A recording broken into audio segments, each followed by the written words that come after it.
kita lakukan jika anak menanggapi kita dengan dingin, maka hal-hal yang bisa kita coba bantu adalah pertama kita bisa bacakan buku ke mereka ya. Bacakan buku, ceritakan tentang anak yang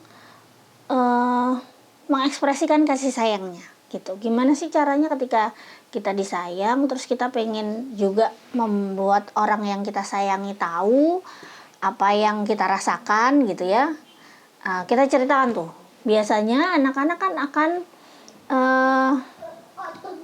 bisa memahami ketika mereka melihat orang lain seumuran mereka yang mengalami hal yang sama dengan mereka, dan apa yang mereka lakukan itu bisa menginspirasi gitu. Apa yang tokoh dalam cerita itu lakukan dalam mengekspresikan kasih sayang itu bisa menginspirasi mereka. Itu yang pertama. Kemudian yang kedua, kita juga bisa gunakan teknik we time gitu ya. Apa itu maksudnya we time? Jadi kita mengalokasikan waktu khusus bersama anak-anak ini secara privat, dan dalam sesi berdua ini gitu ya, kita main berdua aja gitu sama mereka. Kemudian dalam kebersamaan ini kita menunjukkan kasih sayang dan mengajarkan pada mereka untuk menunjukkan kasih sayangnya juga gitu ke kita. Jadi kayak melatih mereka menyampaikan perasaan, say I love you, say aku sayang Bu Guru misalnya gitu ya. Dilatih di situ ketika mereka sesi kita hanya berdua saja dengan anak-anak ini. Itu tentang indikator bahwa salah satu bentuk kematangan emosi itu adalah anak mampu menunjukkan rasa kasih sayang. Tapi tentu itu harus dilatih. Apa indikator berikutnya? Indikator yang ketujuh adalah anak dikatakan sehat apabila ia menunjukkan perilaku tertarik pada aktivitas yang terjadi di kelas, tertarik dan memberikan perhatiannya gitu ya. Kita tahu yang namanya ketertarikan, interesting gitu ya, dan attention, perhatian itu merupakan emosi yang paling fundamental gitu. Ketertarikan itu adalah jenis emosi positif yang sangat fundamental yang hanya dimiliki manusia gitu ya.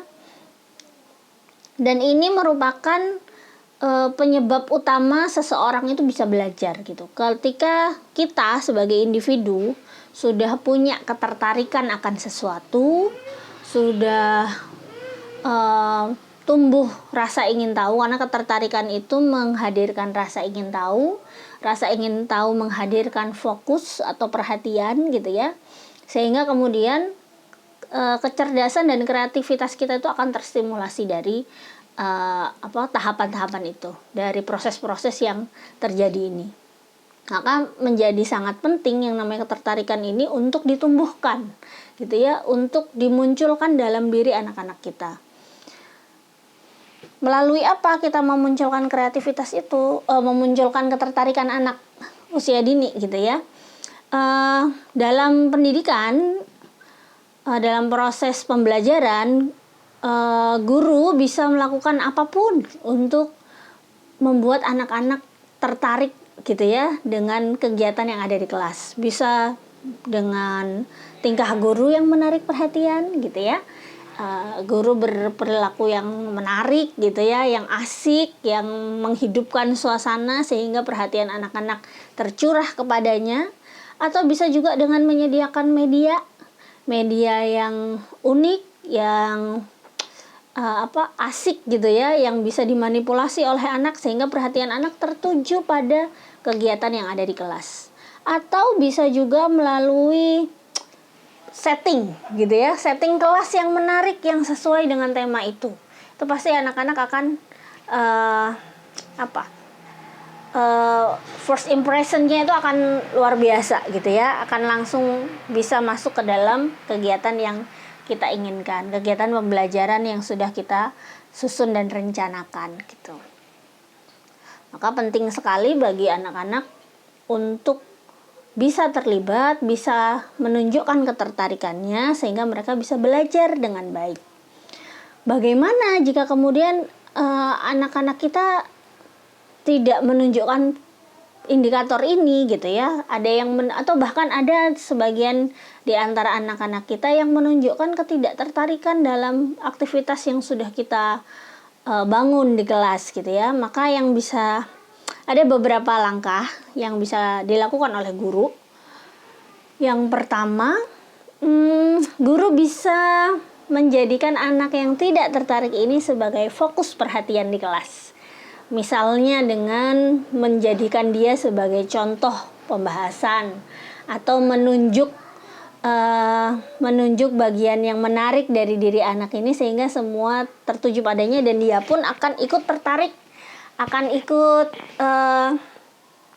mengalihkan perhatiannya yang mungkin tadi sebelumnya melamun gitu ya, sibuk sendiri sama pikirannya. Kemudian ketika namanya disebut gitu ya, maka perhatian lamunannya menjadi buyar dan akhirnya dia fokus pada apa yang disampaikan oleh guru. Nah, yang kedua, kita juga bisa membuat setting pembelajaran yang membangkitkan rasa ingin tahu. Misalnya dengan menghadirkan mystery guest gitu ya. Dalam tema profesi misalnya ada tamu misterius yang harus ditebak oleh anak-anak sehingga anak kemudian engage gitu ya dalam pembelajaran, terlibat dan asik gitu ya mencari tahu siapa sih yang mystery guest yang datang ke kelasku hari ini gitu.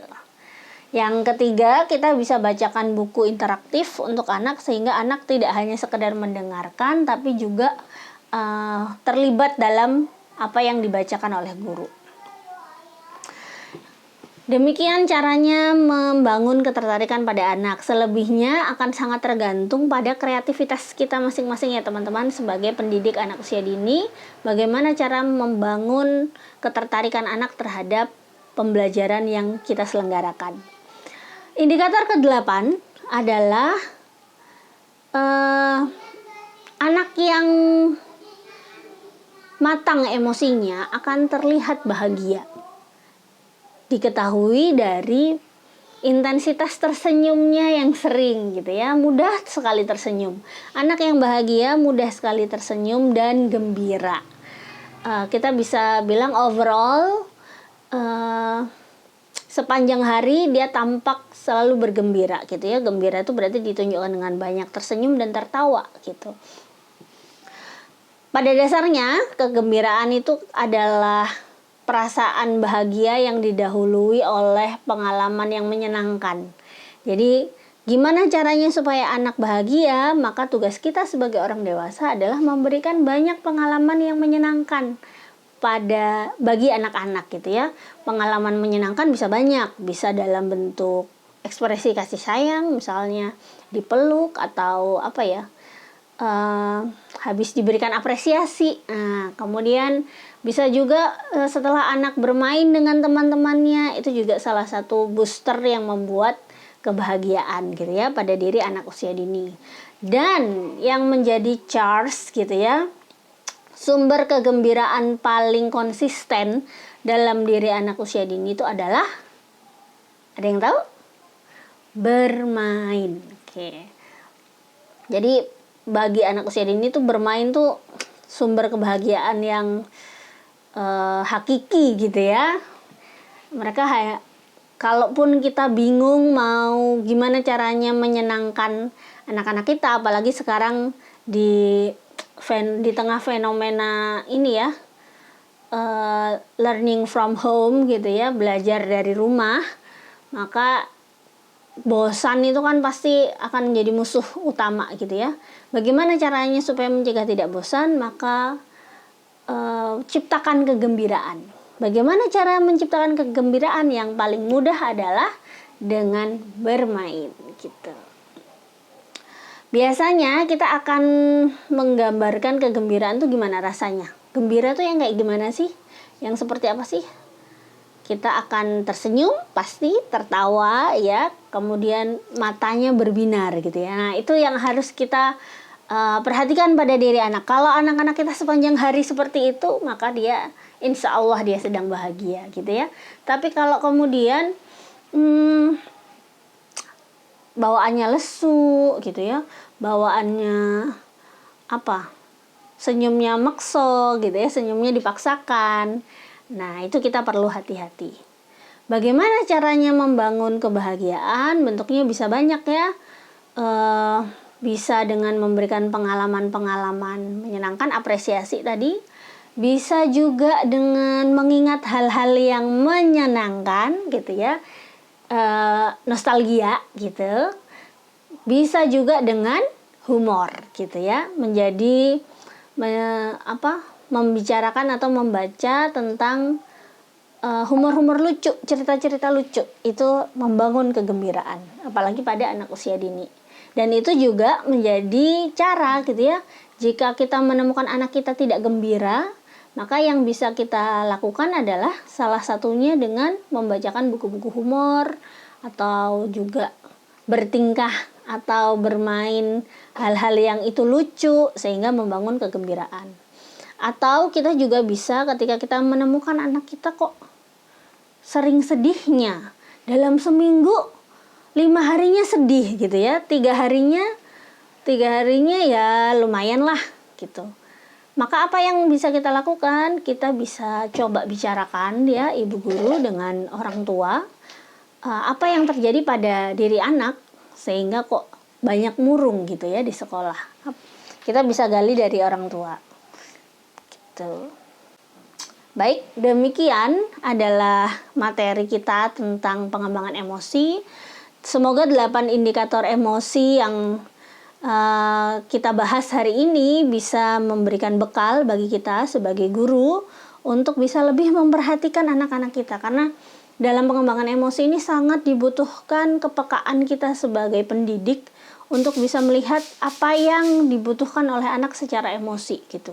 Dan ketika kemudian mereka sudah memiliki tantangan atau memiliki permasalahan dari sisi emosinya, kita bisa membantunya, melatihnya dengan untuk memberikan respon-respon yang tepat terhadap emosi-emosi yang mereka alami. Demikian pembelajaran kita. Bila ada pertanyaan, silahkan disampaikan melalui bisa lewat kolom komentar atau bisa lewat ketua mata kuliah kalian. Kemudian jika ada yang kurang jelas bisa kita diskusikan lebih lanjut. Terima kasih. Demikian materi dari saya. Bila ada kekurangan, semata-mata itu adalah hal yang harus disempurnakan gitu ya. Datangnya dari saya, dan bila ada yang baik dan bermanfaat, semata-mata itu karena kasih sayang Allah kepada kita semua yang menginginkan kita memiliki ilmu yang bermanfaat gitu ya. Wabillahi taufik wal hidayah. Wassalamualaikum warahmatullahi wabarakatuh.